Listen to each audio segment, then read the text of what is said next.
ಇನ್ ಗುಲ್ಬರ್ಗಾ ವಾರ್ತೆಗಳು ಪ್ರಾಯೋಜಕರು Mahalakshmi jewellers, gold hub, main road, Kalaburagi. Devanand sari centre, supermarket, Kalaburagi ಹಾಗೂ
Mahalakshmi jewellers, gold hub, opposite KPN hospital, main road, Gulbarga. ವಿಶ್ವಾಸಕ್ಕೆ ಮತ್ತೊಂದು ಹೆಸರೇ ಮಹಾಲಕ್ಷ್ಮಿ ಜುವೆಲ್ಲರ್ಸ್. ದೇವಾನಂದ್ ಸ್ಯಾರಿ ಸೆಂಟರ್ ಹಲವು ವರ್ಷಗಳಿಂದ ಕಲಬುರಗಿ ಮಹಾಜನತೆಯ ಭರವಸೆ ಗಳಿಸಿರುವ ರೇಷ್ಮೆ ಸೀರೆಗಳ ಅತಿ ದೊಡ್ಡ ಶೋರೂಮ್. ಹಬ್ಬಗಳು, ಮದುವೆ, ಉಪನಯನ ಹಾಗೂ ನಿಮ್ಮ ಮನೆಯ ಶುಭ ಸಮಾರಂಭಗಳಿಗೆ ಬೇಕಾಗುವ ರೇಷ್ಮೆ ಸೀರೆಗಳಿಗೆ ದೂರದ ಬೆಂಗಳೂರು, ಹೈದರಾಬಾದ್ ನಗರಗಳಿಗೆ ಹೋಗುವ ಅಗತ್ಯವಿಲ್ಲ. ದೇವಾನಂದ್ ಸ್ಯಾರಿ ಸೆಂಟರ್ ನೀಡುತ್ತಿದೆ exclusive silk sari collections. Devanand sari centre ನಲ್ಲಿ ಈಗ ಮದುವೆ ಮುಂತಾದ ಶುಭ ಸಮಾರಂಭಗಳಿಗೆ ಕಾಂಚೀವರಂ ಸೇರಿದಂತೆ wedding brocade saris, pure Dharmavaram ಸೀರೆಗಳು, ಪ್ಯೂರ್ ಬನಾರಸ್ ಸೀರೆಗಳು, pure Uppada silk, pure Ilkal ಸೀರೆಗಳು, pure fancy Gadwal silk, pure Paithani ಸೀರೆಗಳು, ಪ್ಯೂರ್ ಸಾಫ್ಟ್ ಸಿಲ್ಕ್ ಸೀರೆಗಳು ವಿವಿಧ ವಿನ್ಯಾಸಗಳಲ್ಲಿ. ಕಲಬುರಗಿಯಲ್ಲೇ ಅತಿ ದೊಡ್ಡ ಮತ್ತು ವಿಶಾಲವಾದ 10,000 ಚದುರ ಅಡಿ ಇರುವ ಏಕೈಕ ಸ್ಯಾರಿ ಸೆಂಟರ್ ದೇವಾನಂದ್ ಸ್ಯಾರಿ ಸೆಂಟರ್. ಭೇಟಿ ಕೊಡಿ. ದೇವಾನಂದ್ ಸ್ಯಾರಿ ಸೆಂಟರ್, ಕಾಮತ್ ಹೋಟೆಲ್ ಹಿಂದುಗಡೆ, super market, Kalaburagi.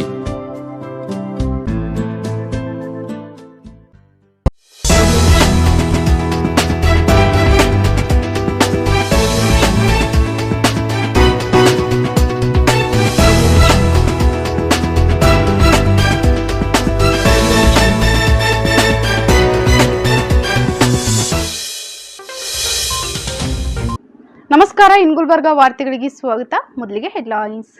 Darsh super speciality ಆಸ್ಪತ್ರೆ ಆಗಸ್ಟ್ 16ರಂದು ಉದ್ಘಾಟನೆ. ಒಂದೇ ಸೂರಿನಡಿ ಹಲವು ವೈದ್ಯಕೀಯ ಚಿಕಿತ್ಸೆ ನೀಡಲು 50 ಹಾಸಿಗೆ ಸಾಮರ್ಥ್ಯದ ಆಸ್ಪತ್ರೆ ರೆಡಿ. ಸ್ವಾತಂತ್ರ್ಯೋತ್ಸವದ ಅಮೃತ ಮಹೋತ್ಸವ ಆಚರಣೆ. ಕನ್ನಡ ಸಾಹಿತ್ಯ ಪರಿಷತ್ ಮತ್ತು ಕಲಬುರಗಿ ಜಿಲ್ಲಾ ಫೋಟೋಗ್ರಾಫರ್ಸ್ ಅಸೋಸಿಯೇಷನ್ ವತಿಯಿಂದ 75 ಛಾಯಾಚಿತ್ರಗಳ ಪ್ರದರ್ಶನ ಆರಂಭ. ಈಗ ವಾರ್ತೆಗಳ ವಿವರ. ನಾರಾಯಣ ಹೆಲ್ತ್ ಕೇರ್ ಸೊಲ್ಯೂಷನ್ಸ್ ಅವರ ದರ್ಶ್ ಸೂಪರ್ ಸ್ಪೆಷಾಲಿಟಿ ಆಸ್ಪತ್ರೆಯ ಉದ್ಘಾಟನಾ ಸಮಾರಂಭ ಇದೇ ಆಗಸ್ಟ್ 16ರಂದು ನೆರವೇರಲಿದೆ. ಸುಮಾರು 4 ಕೋಟಿ ಅಂದಾಯ ವೆಚ್ಚದಲ್ಲಿ ಅಭಿವೃದ್ಧಿಗೊಳಿಸಲಾಗಿರುವ ಆಸ್ಪತ್ರೆಯಲ್ಲಿ ಎಲ್ಲಾ ರೀತಿಯ ಚಿಕಿತ್ಸೆಗಳನ್ನು ನೀಡಲು ಆಸ್ಪತ್ರೆ ಸಜ್ಜಾಗಿದೆ. ಕಲಬುರಗಿಯ ನ್ಯೂ ಚೌರ್ಗಿ ರಸ್ತೆಯಲ್ಲಿರುವ ಆಮಂತ್ರಣ ಹೋಟೆಲ್ ಪಕ್ಕದಲ್ಲಿ ನಿರ್ಮಿಸಲಾಗಿರುವ ಸುಸಜ್ಜಿತ ದರ್ಶ್ ಸೂಪರ್ ಸ್ಪೆಷಾಲಿಟಿ ಆಸ್ಪತ್ರೆಯಲ್ಲಿ ಕರೆದಿದ್ದ ಸುದ್ದಿಗೋಷ್ಠಿಯಲ್ಲಿ ಆಸ್ಪತ್ರೆಯ ಮುಖ್ಯಸ್ಥರಾದ ಖ್ಯಾತ ನ್ಯೂರೋಲಾಜಿಸ್ಟ್ ಡಾಕ್ಟರ್ ಶಶಾಂಕ್ ರಾಮದುರ್ಗ ಹಾಗೂ ಡಾಕ್ಟರ್ ಗುರುರಾಜ್ ದೇಶಪಾಂಡೆ ಅವರು ಆಸ್ಪತ್ರೆಯಲ್ಲಿ ಲಭ್ಯವಿರುವ ಸೇವೆಗಳ ಕುರಿತು ಮಾಹಿತಿಯನ್ನ ನೀಡಿದರು. ಸರ್ಜರಿಗಳನ್ನು ಮಾಡಿದ್ದೀನಿ. ಈ ಹಾಸ್ಪಿಟಲಲ್ಲಿ ಹೊಸದಾಗಿ 16th ಆಗಸ್ಟ್ಗೆ ನಾವು ಓಪನ್ ಮಾಡ್ತಾ ಇದ್ದೇವೆ ಜನರಲ್ ಸೆಂಟರ್ಗೆ. ಇದು one of the biggest hospitals in private setup ಅಂತ ಹೇಳ್ಬೋದು. 40,000 ಸ್ಕ್ವೇರ್ ಫೀಟಲ್ಲಿ ಮಾಡ್ತಕ್ಕಂಥ ಹಾಸ್ಪಿಟಲ್ ಇದು. ಇದರಲ್ಲಿ ಆಲ್ಮೋಸ್ಟ್ ಎಲ್ಲ ಡಿಪಾರ್ಟ್ಮೆಂಟ್ಸ್ಗಳಿದೆ. Super speciality departments, general speciality ಡಿಪಾರ್ಟ್ಮೆಂಟ್ಸ್ಗಳಿದೆ. ಮೋಸ್ಟ್ ಇಂಪಾರ್ಟೆಂಟ್ಲಿ ಇದು ಒಂದು NABH ಗೈಡ್ಲೈನ್ಸನ್ನು ತಲೆಯಲ್ಲಿ ಇಟ್ಕೊಂಡು ನಾವು ಮಾಡ್ತಕ್ಕಂಥದ್ದು ಬಿಲ್ಡಿಂಗ್ ಕನ್ಸ್ಟ್ರಕ್ಷನ್ ಮಾಡಿದ್ದೀವಿ. ಸೊ ದ್ಯಾಟ್ ಯಾವುದೇ ಥರ ಸ್ಕೀಮ್ಸ್ ಆಗಲಿ, ಯಾವುದೇ ಥರ ಹೆಲ್ಪ್ ಆಗಲಿ ನಮಗೆ ಬರಬೇಕಾದ್ರೆ ಪೇಷಂಟಿಗೆ ಅನಾನುಕೂಲತೆ ಆಗಬಾರ್ದು ಅಂತ ಮಾಡಿದ್ದೀವಿ. ಈ ಆಸ್ಪತ್ರೆಯಲ್ಲಿ ಮೋಸ್ಟ್ ಮಾಡರ್ನ್ ಎಕ್ವಿಪ್ಮೆಂಟ್ಸ್ಗಳನ್ನು ನಾವು ತರಲಿಕ್ಕೆ ಪ್ರಯತ್ನಿಸಿದ್ದೇವೆ. ನ್ಯೂರೋ ಸರ್ಜರಿ ಆಗಲಿ, ಕ್ಯಾನ್ಸರ್ ಸರ್ಜರಿ ಆಗಲಿ, ನಮ್ಮ ಕಡೆ ಆರ್ಥೋಪೆಡಿಕ್ಸ್ ಆಗಲಿ ಮೋಸ್ಟ್ ಮಾಡರ್ನ್ ಎಕ್ವಿಪ್ಮೆಂಟ್ಸನ್ನು ತಂದು ಸರ್ಜರಿಗಳನ್ನು ಒಂದು ಅನುಕೂಲತೆಯನ್ನು ಮಾಡಿಕೊಡ್ಲಿಕ್ಕೆ ಅದನ್ನು ಟ್ರೈ ಮಾಡಿದ್ದೀವಿ. Again so it's like a medical revolution ಇದು ಈ ಏರಿಯಾದಲ್ಲಿ. So trying to upgrade the medical facilities in Gulbarga. ಇದರಲ್ಲೆಲ್ಲ ನಿಮ್ಮನ್ನು ಒಂದು ಭಾಗಿಯಾಗಿ ನಮ್ಮನ್ನು ಜಾಯಿನ್ ಆಗಲಿಕ್ಕಂತ ನಾನು ನಿಮ್ಮನ್ನು ಆಮಂತ್ರಿಸ್ತೀನಿ. ಒಟ್ಟು 40,000 ಚದರಡಿ ವಿಸ್ತೀರ್ಣದಲ್ಲಿ ರಾಷ್ಟ್ರೀಯ ಆಸ್ಪತ್ರೆ ಮತ್ತು ಆರೋಗ್ಯ ಸೇವೆಗಳ ಮಾನ್ಯತಾ ಮಂಡಳಿಯ ನಿಯಮಗಳಿಗೆ ಅನುಗುಣವಾಗಿ ಆಸ್ಪತ್ರೆಯನ್ನು ಅಭಿವೃದ್ಧಿಪಡಿಸಲಾಗುತ್ತಿದೆ. ಈ ಆಸ್ಪತ್ರೆಯಲ್ಲಿ ನ್ಯೂರೋ ಸರ್ಜರಿ, ಹೃದ್ರೋಗ, ಯೂರಾಲಜಿ, ಕಾರ್ಡಿಯೋಥಾರಿಕ್ ವಾಸ್ಕುಲರ್ ಸರ್ಜರಿ, ಡಯಾಲಿಸಿಸ್ ಸೌಲಭ್ಯ ಒಳಗೊಂಡಂತೆ ಮೂತ್ರಪಿಂಡ ಚಿಕಿತ್ಸಾ ವಿಭಾಗ, ಕ್ಯಾನ್ಸರ್ ಸಂಬಂಧಿ ಶಸ್ತ್ರಚಿಕಿತ್ಸಾ ವಿಭಾಗ, ಪ್ಲಾಸ್ಟಿಕ್ ಸರ್ಜರಿ, ಸ್ತ್ರೀರೋಗ ಮತ್ತು ಪ್ರಸೂತಿ ವಿಭಾಗ, ಆರ್ಥೋಪೆಡಿಕ್ ವಿಭಾಗ, ಜನರಲ್ ಸರ್ಜರಿ, ಲೆಪ್ರೋಸ್ಕೋಪಿ ಸರ್ಜರಿ, ಮಕ್ಕಳ ಚಿಕಿತ್ಸಾ ವಿಭಾಗ, ನೇತ್ರ ಚಿಕಿತ್ಸಾ ವಿಭಾಗ, ದಂತರೋಗ ಚಿಕಿತ್ಸೆ ಮತ್ತು ಫಿಸಿಯೋಥೆರಪಿ ವಿಭಾಗಗಳನ್ನು ಒಳಗೊಂಡ ಅತ್ಯಾಧುನಿಕ ಸೌಲಭ್ಯಗಳ ಆಸ್ಪತ್ರೆ ಜನರ ಸೇವೆಗೆ ಸಜ್ಜುಗೊಳಿಸಲಾಗಿದೆ ಎಂದು ಡಾಕ್ಟರ್ ಗುರುರಾಜ್ ದೇಶಪಾಂಡೆ ಅವರು ಮಾಹಿತಿಯನ್ನ ಒದಗಿಸಿದರು. ಡಚ್ ಹಾಸ್ಪಿಟಲ್ ಒಂದು ಅಂಟಗಾರಿಯ ಸೂಪರ್ ಸ್ಪೆಷಾಲಿಟಿ ಹಾಸ್ಪಿಟಲ್ ಗುಲ್ಬರ್ಗ ಅಂತ ಕಲ್ಯಾಣ ಕರ್ನಾಟಕದ ಈ ವಿಭಾಗದಲ್ಲಿ ಇಲ್ಲಿ ಸಾಕಷ್ಟು ಸೂಪರ್ ಸ್ಪೆಷಾಲಿಟಿ ಡಿಪಾರ್ಟ್ಮೆಂಟ್ಸ್ ಮತ್ತು ತಜ್ಞರಿದ್ದಾರೆ. Neuro surgery, onco surgery, laparoscopic surgery, urology, cardiology ಮತ್ತು ಕ್ರಿಟಿಕಲ್ ಕೇರ್ ಈ ಎಲ್ಲ ಡಿಪಾರ್ಟ್ಮೆಂಟು ಸೂಪರ್ ಸ್ಪೆಷಾಲಿಟಿ ವಿಂಗ್ ಮತ್ತು general specialities, gynaecology, dentistry, orthopaedics, general surgery ಇವು ವಿಭಾಗಗಳನ್ನು ನಮ್ಮ ಹತ್ರ ಇದೆ. ಇದಲ್ಲದೆ ಇದು 50 ಬೆಡೆಡ್ ಸದ್ಯ 50 ಬೆಡೆಡ್ ಹಾಸ್ಪಿಟಲ್ ಇದೆ. ಇನ್ನು ಮುಂದೆ ಇದು 100 ಬೆಡೆಡ್ ಹಾಸ್ಪಿಟಲ್ ಆಗ್ತವೆ ಅಂತ ನಾವು ಆಶಿಸ್ತಿದ್ದೀವಿ. ಇಲ್ಲಿ ಅತಿ ಗುಣಮಟ್ಟದ ಉಪಕರಣಗಳನ್ನು ಮತ್ತು ಸರ್ಜರಿಗೆ ಮತ್ತು ICUಗೆ ಮತ್ತು ಕ್ರಿಟಿಕಲ್ ಕೇರ್ಗೆ ಬೇಕಾಗಿರುವ ಮತ್ತು ಡಯಾಲಿಸಿಸ್ ವಿಭಾಗ ಕೂಡ ಈ ಹಾಸ್ಪಿಟಲಲ್ಲಿ ನಮ್ಮ ಹತ್ರ ಇದೆ. ಫುಲ್ ಟೈಮ್ ನೆಫ್ರಾಲಜಿಸ್ಟ್ ಕೂಡ ಇಲ್ಲಿ ಇರ್ತಾರೆ ನಮ್ಮ ಹತ್ರ. ಅದಲ್ಲದೆ ಈ ಹಾಸ್ಪಿಟಲ್ ಒಂದು ವಿಶಾಲವಾದ ಜಾಗ ಇದೆ. 40,000 ಸ್ಕ್ವೇರ್ ಫೀಟ್. ಈ ಜಾಗದಲ್ಲಿ CT ಸ್ಕ್ಯಾನ್ ಸೌಲಭ್ಯ ಇದೆ, ಲ್ಯಾಬ್ರೇಟರಿ ಇರುತ್ತೆ 24 ಅವರ್ಸ್, ಫಾರ್ಮಸಿ 24 ಅವರ್ಸ್. ಸೊ ಈ ಎಲ್ಲ ಫೆಸಿಲಿಟಿಗಳು ಈ ಹಾಸ್ಪಿಟಲಲ್ಲಿ ದೊರೆಯುತ್ತದೆ. ಅದಲ್ಲದೆ ಇಲ್ಲಿ ಈ ಸದ್ಯ ಅಡಿಕ್ವೇಟ್ ಸ್ಟಾಫ್ ಇದೆ. ಅದಲ್ಲದೆ full time doctors, qualified full time doctors ಮತ್ತು ಇಂಟೆನ್ಸಿವಿಸ್ಟ್ ಕೂಡ ಈ ಹಾಸ್ಪಿಟಲಲ್ಲಿ ಇರ್ತಾರೆ. ಅದರಲ್ಲದೆ ಮ್ಯಾನೇಜಿಂಗ್ ಅಡ್ಮಿನಿಸ್ಟ್ರೇಟರ್ ಆಗಲಿ ಇದೆ. ಸೊ ಯಾವುದೇ ಪೇಷಂಟ್ ಕನ್ಸರ್ನ್ ಇದ್ದರೆ ಇಮಿಡಿಯೇಟ್ಲಿ ಅಡ್ರೆಸ್ ಅಂದರೆ ಅದಕ್ಕೆ ಒಂದು ಪರಿಹಾರ ಕಂಡುಹಿಡಿಯಲಿಕ್ಕೆ ಎಲ್ಲ ರೀತಿಯಿಂದ ಪ್ರಯತ್ನ ಮಾಡ್ತೀವಿ ಅಂತ ನಾವು ಆಶಿಸ್ತಿದ್ದೀವಿ. ಮತ್ತು ಎಮರ್ಜೆನ್ಸಿಗೆ ಬೇಕಾದರೆ ಇಲ್ಲಿ ಆಂಬ್ಯುಲೆನ್ಸ್ ಕೂಡ ಸೌಲಭ್ಯ ಇರ್ತದೆ. ಎಮರ್ಜೆನ್ಸಿ CT ಸ್ಕ್ಯಾನ್ ಆಗ್ತದೆ, ಯಾಕಂದರೆ ಅದು 24 ಅವರ್ಸ್ ಸರ್ವಿಸ್. ಟ್ರಾಮಾ ಅಂದರೆ ಎಲ್ಲಾದರೂ ಆಕ್ಸಿಡೆಂಟ್ ಆದರೆ ಆ ಪೇಷಂಟ್ಗಳಿಗೂ ಇಲ್ಲಿ ಬಂದಾಗ ಸಂಪೂರ್ಣವಾಗಿ ಚಿಕಿತ್ಸೆ ಕೊಡುವ ಒಂದು ಸಾಮರ್ಥ್ಯ ಈ ಹಾಸ್ಪಿಟಲಲ್ಲಿದೆ. ಸೊ ಇಲ್ಲಿ ನೀವು ಬಂದಿದ್ದು ಈ ದಿನ ನಮಗೆ ಬಹಳ ಸಂತೋಷ ಆಯಿತು. ನಾನು ನಮ್ಮ ದರ್ಶ ಪರಿವಾರದಿಂದ ನಿಮ್ಮೆಲ್ಲರಿಗೂ ಧನ್ಯವಾದಗಳು ಮತ್ತೊಮ್ಮೆ ಹೇಳ್ತೇನೆ. Doctor Shivakumar CR, CEO Santosh Varghese, doctor Harsha Ramadurga, doctor Pramod, doctor Raj Ahmed, doctor Varun Kulkarni, doctor Girish Ronath, doctor Prakash Hadibari, doctor Vikas Joshi, doctor Abhishek Kulkarni, doctor Manjeet, doctor Subhish Deshpande, doctor Vivek, doctor Vaishnavi ಹಾಗೂ ಡಾಕ್ಟರ್ ಮಾನಸಿ ಕುಲಕರ್ಣಿ ಸೇರಿದಂತೆ ಇತರರು ಈ ಸುದ್ದಿಗೋಷ್ಠಿಯಲ್ಲಿ ಹಾಜರಿದ್ದರು. ಸ್ವಾತಂತ್ರ್ಯೋತ್ಸವದ ಅಮೃತ ಮಹೋತ್ಸವದ ಪ್ರಯುಕ್ತ ಕಲಬುರಗಿ ಜಿಲ್ಲಾ ಫೋಟೋಗ್ರಾಫರ್ಸ್ ಅಸೋಸಿಯೇಷನ್ ಹಾಗೂ ಜಿಲ್ಲಾ ಕನ್ನಡ ಸಾಹಿತ್ಯ ಪರಿಷತ್ ಆಶ್ರಯದಲ್ಲಿ 75 ಛಾಯಾಚಿತ್ರಗಳ ಪ್ರದರ್ಶನ ಕಲಬುರಗಿಯ ಕನ್ನಡ ಭವನದಲ್ಲಿ ಹಮ್ಮಿಕೊಳ್ಳಲಾಗಿತ್ತು.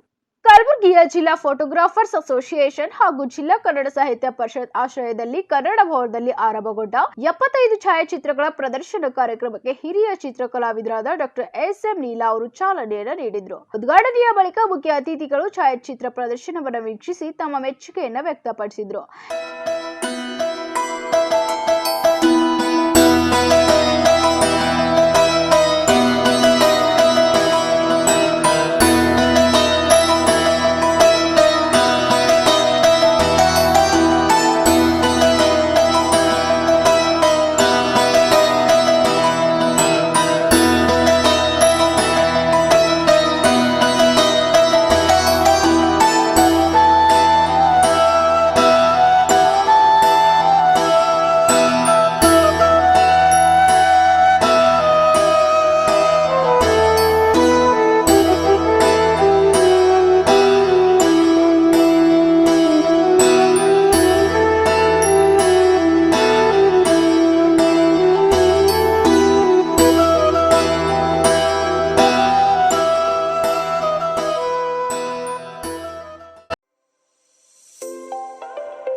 ಆಗಮಿಸಿದ ಹಿರಿಯ ಚಿತ್ರಕಲಾವಿದರಾದ ಎಸ್.ಎಂ. ನೀಲಾ ಅವರು ಮಾತನಾಡಿ, ಒಬ್ಬ ವ್ಯಕ್ತಿಯ ಜೀವನದಲ್ಲಿ ನೆನಪು ಎನ್ನುವುದು ಹೆಚ್ಚು ಮಹತ್ವವನ್ನು ಪಡೆದುಕೊಂಡಿದೆ. ಹಾಗಾಗಿ ಚಿತ್ರಕಲೆ ಮತ್ತು ಛಾಯಾಚಿತ್ರಗಳು ನೆನಪನ್ನು ಚಿರಸ್ಥಾಯಿಗೊಳಿಸುವ ಕೆಲಸ ಮಾಡುತ್ತೆ ಎಂದರು. ಬಗ್ಗೆ ಅಭಿಮಾನ, ಸಾಹಿತ್ಯ ಬಗ್ಗೆ ಅಭಿಮಾನ ಇವತ್ತು ನಮ್ಮ ಭಾಗದ ಕಲ್ಯಾಣ ಕರ್ನಾಟಕದ ಅತಿ ಹೆಚ್ಚಿನ ಮಟ್ಟದಲ್ಲಿ ನಡೀತಾ ಇದೆ. ಈ ಕಾರ್ಯಕ್ರಮಕ್ಕೆ ನಮ್ಮ ಜಿಲ್ಲಾ ಕನ್ನಡ ಸಾಹಿತ್ಯ ಪರಿಷತ್ತು ಒಳ್ಳೆಯ ರೀತಿಯಲ್ಲಿ ಕಾರ್ಯಕ್ರಮವನ್ನು ಮಾಡ್ತಾ ಇದ್ದಾರೆ. ಈಗ ನಮ್ಮ ವಿಜಯಕುಮಾರ್ ತಿಪ್ಪಿ ಸರ್ ಅವರು ಬರೋದರಿಂದ ಅಥವಾ ಅವ್ರಿಗೆಲ್ಲ ಇದ್ದಂಥ ಎಲ್ಲ ಗೆಳೆಯರು ಬಳಗ ಒಳ್ಳೆಯ ರೀತಿಯಿಂದ ಸ್ವ ಇಚ್ಛೆಯಿಂದ ತಮ್ಮ ಕಾರ್ಯಕ್ರಮಗಳನ್ನು ಒಳ್ಳೆಯ ರೀತಿಯಲ್ಲಿ ಕೊಡ್ತಾ ಇದ್ದಾರೆ. ಇದು ನಮ್ಮ ಕಲಾವಿದರಿಗೆ ಒಂದು ಒಳ್ಳೆಯ ಅವಕಾಶವನ್ನು, ಒಂದು ವೇದಿಕೆ ಮಾಡಿಕೊಡ್ತಾ ಇದ್ದಾರೆ. ಕಲಾವಿದರು ನೋಡ್ರಿ, ಇವತ್ತು ಫೋಟೋಗ್ರಾಫಿ ಮಾಡಿದ್ರಿ, ಇದಕ್ಕಿಂತ ಮುಂಚೆ ಪೇಂಟಿಂಗ್ ಎಕ್ಸಿಬಿಷನ್ ಮಾಡಿದ್ರಿ.